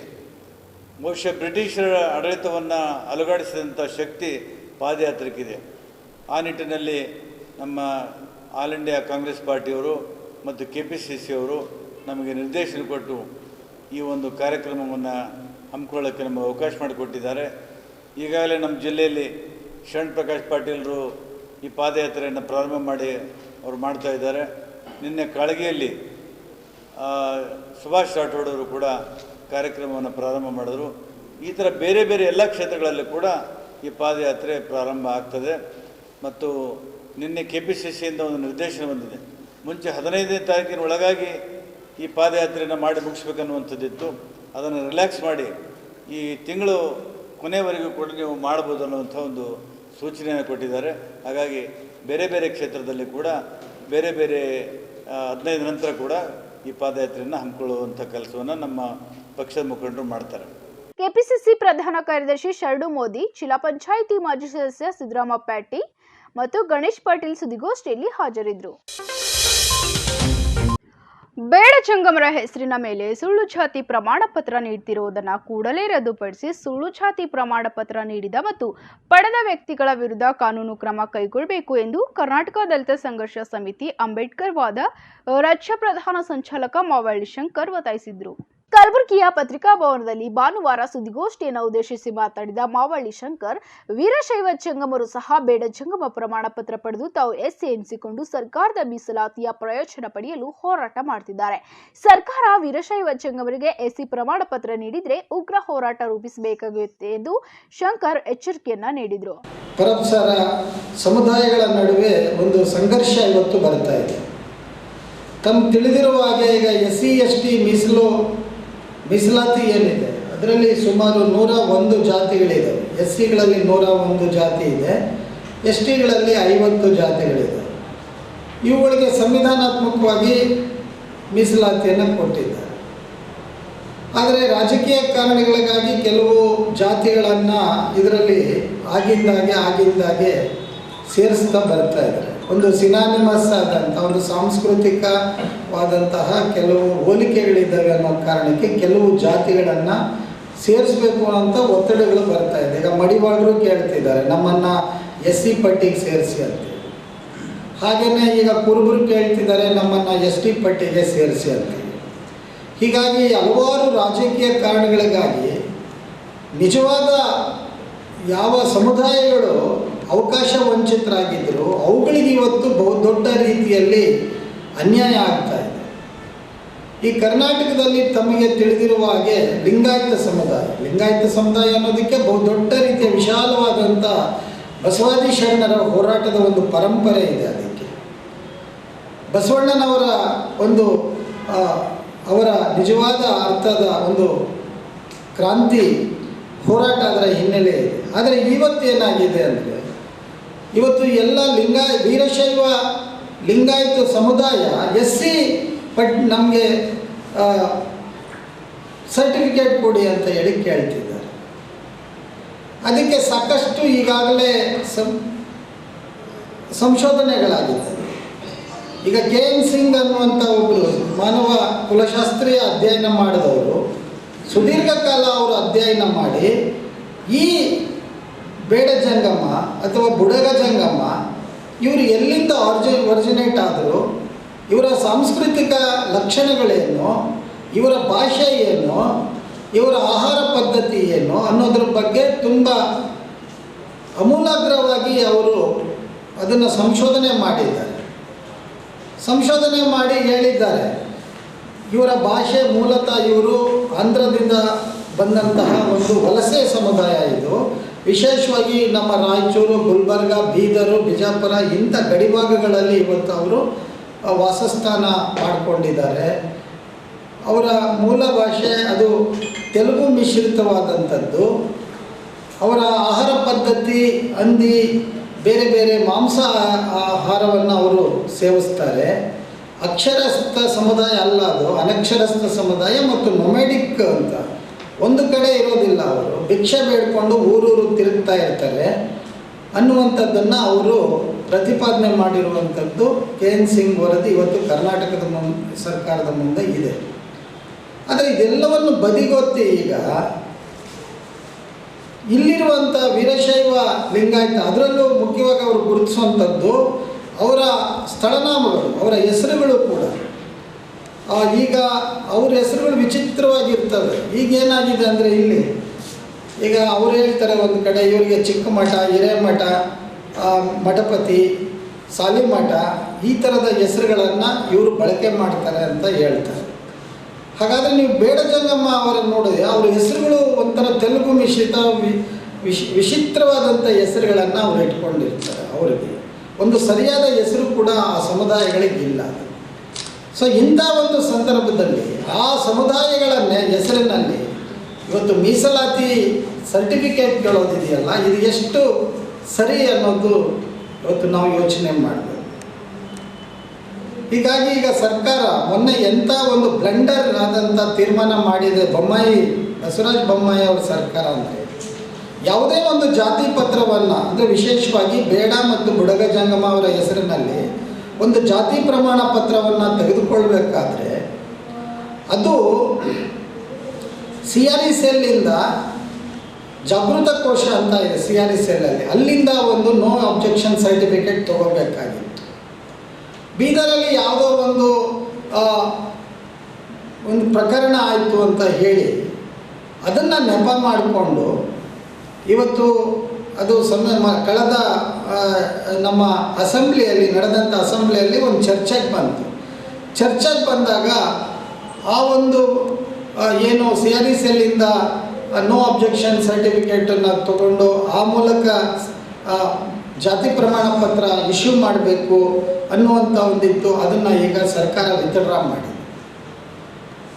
ಈಗ ಮಾಡಿದ ಮೇಲೆ ಏನಾಗ್ತಾಯಿದೆ, ಈಗ ಅವರು ಏನು ಮಾಡ್ತಿದ್ದಾರೆ, ನಮಗೆ ಸರ್ಟಿಫಿಕೇಟ್ ಕೊಡಿ ಅಂತ ಹೇಳಿ ಈಗ ದೊಡ್ಡ ಪ್ರಮಾಣದಲ್ಲಿ ಇವತ್ತು ಆ ಹಿರೇಮಠ ಅನ್ನೋರೊಬ್ಬರು ವಕೀಲರು ಇವತ್ತು ಬೆಂಗಳೂರಲ್ಲಿ ಅಲ್ಲಿ ಪ್ರತಿಭಟನೆಯನ್ನು ಮಾಡ್ತಾ ಇದ್ದಾರೆ. ಅದಕ್ಕೆ ಕೆಲವು ಮಠಾಧೀಶರು ಕೂಡ ಅದಕ್ಕೆ ಬೆಂಬಲಿಸ್ತಾ ಇದ್ದಾರೆ. ಇದು ನಿಜಕ್ಕೂ ಸಂವಿಧಾನಕ್ಕೆ ಬಗೆಯುವಂಥ ದ್ರೋಹ ಅಲ್ವಾ? ಈಗ ಅವರಿಗೆ ಯಾವ ಕಾರಣಕ್ಕಾಗಿ ಮೀಸಲಾತಿ ಕೊಡಬೇಕು ಅನ್ನೋದು ತಗೊಳ್ಳೋದಕ್ಕೆ ಈಗಾಗಲೇ ಹಿಂದುಳಿದ ಜಾತಿಗಳ ಪಟ್ಟಿಗಳಲ್ಲಿ ಅನೇಕ ಸಮುದಾಯಗಳಿದ್ದಾವೆ. ಲಿಂಗಾಯತ ಇವು ಜಾತಿಗಳು ಅವೆಲ್ಲ ತಗೊಳ್ತಾ ಇದ್ದಾವೆ. ಆದರೆ ಮೀಸಲಾತಿಯಲ್ಲಿ ನಮಗೆ ಪಾಲು ಕೊಡಿ ಅಂತ ಕೇಳೋದು ಇದು ಎಷ್ಟು ಮಾತ್ರ ಸರಿ ಇದು? ಸೊ ಹೀಗಾಗಿ ನಾನು ಅನೇಕ ನಮ್ಮ ಸುಪ್ರೀಂ ಕೋರ್ಟಲ್ಲೂ ಕೂಡ ಕುಮಾರಿ ಮಾಧುರಿ ಪಾಟೀಲ್ ಪ್ರಕರಣದಲ್ಲೂ ಕೂಡ ಸುಪ್ರೀಂ ಕೋರ್ಟ್ ಸ್ಪಷ್ಟವಾಗಿದೆ, ಅವರ ಸಾಂಸ್ಕೃತಿಕ ಗುಣಲಕ್ಷಣಗಳನ್ನು ನೋಡಿ. ಇನ್ನು ದೇಶದ ಸ್ವಾತಂತ್ರ್ಯೋತ್ಸವದ 75ನೇ ವರ್ಷಾಚರಣೆಯನ್ನ ಅಮೃತ ಮಹೋತ್ಸವ ಎಂದು ಆಚರಿಸುತ್ತಿರುವ ಕುರಿತು ವ್ಯಾಖ್ಯಾನಿಸಿದ ಮಾವಳ್ಳಿ ಶಂಕರ್, ಸ್ವತಃ ಕೇಂದ್ರ ಸರ್ಕಾರ ನೀತಿ ಆಯೋಗ ಹೇಳುವಂತೆ ದೇಶದಲ್ಲಿ ಇನ್ನೂ 30% ಮಂದಿ ಕೊಳಗೇರಿ ಪ್ರದೇಶಗಳಲ್ಲಿ ಸ್ವತಂತ್ರ ಮನೆಗಳಿಲ್ಲದೆ ವಾಸಿಸುತ್ತಿದ್ದಾರೆ. ಹೇಗಿರುವಾಗ ಯಾವ ಪುರುಷಾರ್ಥಕ್ಕಾಗಿ ಹರ್ ಘರ್ ತಿರಂಗ ಹೆಸರಿನಲ್ಲಿ ಮನೆಗಳ ಮೇಲೆ ಬಾವುಟ ಹಾರಿಸುವಂತೆ ಹೇಳಲಾಗ್ತಿದೆಯೋ ಅರ್ಥವಾಗ್ತಿಲ್ಲ. ಮನೆಯೇ ಇಲ್ಲದ ಬಡವರು ಎಲ್ಲಿ ಬಾವುಟ ಹಾರಿಸಬೇಕೆಂದು ಅವರು ಪ್ರಶ್ನೆ ಮಾಡಿದ್ರು. ದಾರಿಯಲ್ಲಿ ಸ್ವಾತಂತ್ರ್ಯ ಪ್ರೇಮಿಗಳ ಅವರ ಆಸೆ ನೆರವೇರಿದೆಯಾ ಅನ್ನೋದ್ರ ಬಗ್ಗೆ ನಾವು ಚಿಂತಿಸಬೇಕಾಗತ್ತೆ. ಬ್ರಿಟಿಷರ ಕಪಿಮುಷ್ಟಿಯಿಂದ ಅವರ ಬಂದೂಕುಗಳಿಗೆ ಎದೆ ಕೊಟ್ಟು ಬಲಿದಾನ ಮಾಡಿದಂಥ ನೇಣುಗಂಬ ಏರಿದ ಆ ಹುತಾತ್ಮರ ಕನಸು ನೆರವೇರಿದೆಯಾ ಈ 75 ವರ್ಷಗಳಲ್ಲಿ ಅನ್ನೋದನ್ನು ನಾವು ವಿಮರ್ಶೆ ಮಾಡಬೇಕು ಅಂತೇಳಿ ನಾನು ಈ ಸಂದರ್ಭದಲ್ಲಿ ಆ ದಿಕ್ಕಿನಲ್ಲಿ ಚಿಂತನೆ ಆಗಬೇಕು. ನಾವೆಲ್ಲರೂ ಕೂಡ ಸ್ವಾತಂತ್ರ್ಯೋತ್ಸವದ ಅಮೃತ ಮಹೋತ್ಸವದ ನಾವೇನು ರಾಷ್ಟ್ರಧ್ವಜವನ್ನು ನಮ್ಮ ಮನೆಗಳ ಮೇಲೆ ನಾವು ಹಾರಿಸ್ಬೇಕು ಅಂತ ನಾವು ಅಂದ್ಕೊಂಡಿದ್ದೀವಿ. ಎಷ್ಟು ಜನಗಳಿಗೆ ಮನೆ ಇದೆ? ಬಹುತೇಕ ಇವತ್ತಿಗೂ ನಮ್ಮ ನೀತಿ ಆಯೋಗ ಹೇಳೋ ಪ್ರಕಾರ 30% ಜನ ಇನ್ನೂ ಸ್ಲಮ್ಗಳಲ್ಲೇ ಇದ್ದಾರೆ, ಭಾರತದ ಕೊಳಗೇರಿಗಳಲ್ಲಿ ಇದ್ದಾರೆ. ಅವರು ಎಲ್ಲಿ ಬಾವುಟ ಹಾರಿಸೋದು? ಈ ಸುಡುವ ಸತ್ಯಗಳನ್ನು ನಾವು ಅರ್ಥ ಮಾಡಿಕೊಳ್ಳದೆ ಹೋದರೆ ಕೇವಲ ಭಾವನಾತ್ಮಕವಾಗಿ ದೇಶ ಪ್ರೇಮ ಅನ್ನುವಂಥದ್ದು ಏನಿದೆಯಲ್ಲ ಅದು ನಮ್ಮ ಅಂತರಾಳದಲ್ಲಿ ಬರಬೇಕು. ನಮಗೆ ಹಸಿವಿನಿಂದ ವಿಮುಕ್ತರಾಗಬೇಕು, ನಿರುದ್ಯೋಗದಿಂದ ವಿಮುಕ್ತರಾಗಬೇಕು, ಜಾತಿ ಅಪಮಾನಗಳಿಂದ ಹೊರಗಡೆ ಬರಬೇಕು. ಈ ಎಲ್ಲವನ್ನು ಮೀರಿದಂತಹ ಒಂದು ಭಾರತ ಇದೆಯಲ್ಲ ಅದು ನಿಜವಾದ ಸ್ವಾತಂತ್ರ್ಯೋತ್ಸವವನ್ನು ಆಚರಿಸ್ಕೊಳ್ಳೋದಕ್ಕೆ ಸಾಧ್ಯ ಆಗುತ್ತೆ ಅನ್ನುವಂಥ ನಮ್ಮ ಒಂದು ವಿಚಾರವನ್ನು ಇಲ್ಲಿ ನಾನು ಹೇಳ್ತೇನೆ.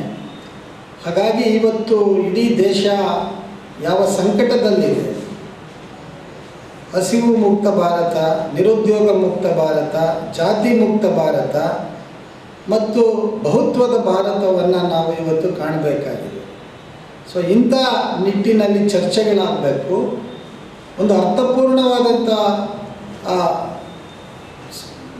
ಅಮೃತ ಮಹೋತ್ಸವ ಅನ್ನುವಂಥ ಒಂದು ವಿಚಾರ ಏನಿದೆ ಅದಕ್ಕೆ ಅದು ಸಹಕಾರಿಯಾಗುತ್ತೆ ಅನ್ನುವಂಥದ್ದನ್ನು ಈ ಸಂದರ್ಭದಲ್ಲಿ ನಾನು ಹೇಳ್ತಾ ಅರ್ಜುನ್ ಗೊಬ್ಬೂರ್, ನಾಗಣ್ಣ ಬಡಿಗೇರ್, ಮಾರುತಿ ಮಾಳ್ಗಿ, ಶ್ರೀನಿವಾಸ್ ಗರ್ಗಿ, ಶ್ರೀಹರಿ ಕರ್ಕಳ್ಳಿ, ಸಂಜೀವ್ ಕುಮಾರ್ ಕಳ್ವರ್ಕರ್, ಗೋಪಾಲ್ ರಾಂಪುರೆ, ಮಾರುತಿ ಉಪಸ್ಥಿತರಿದ್ದರು. ಕಲಬುರಗಿಯ ಇಂದಿನ ಹವಾಮಾನ ಹೀಗಿದೆ. ಕಲಬುರಗಿಯಲ್ಲಿ ಗರಿಷ್ಠ 22 ಡಿಗ್ರಿ ಸೆಲ್ಸಿಯಸ್, ಗರಿಷ್ಠ 23 ಡಿಗ್ರಿ ಸೆಲ್ಸಿಯಸ್ ಹಾಕಲಾಗಿತ್ತು.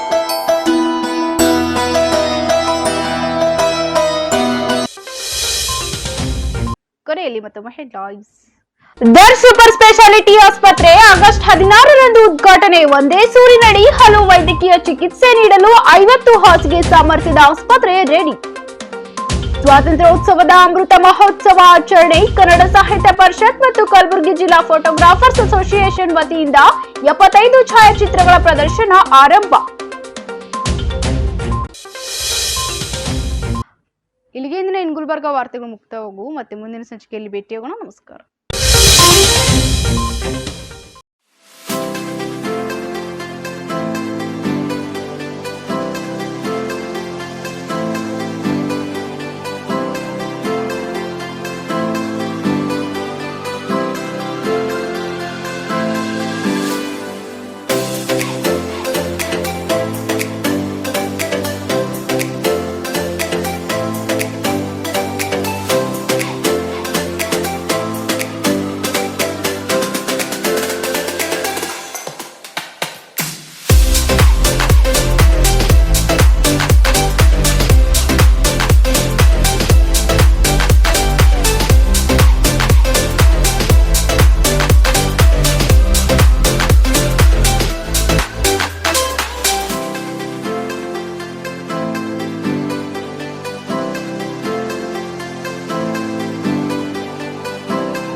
Mahalakshmi jewellers, gold hub opposite KPN hospital, main road, Gulbarga.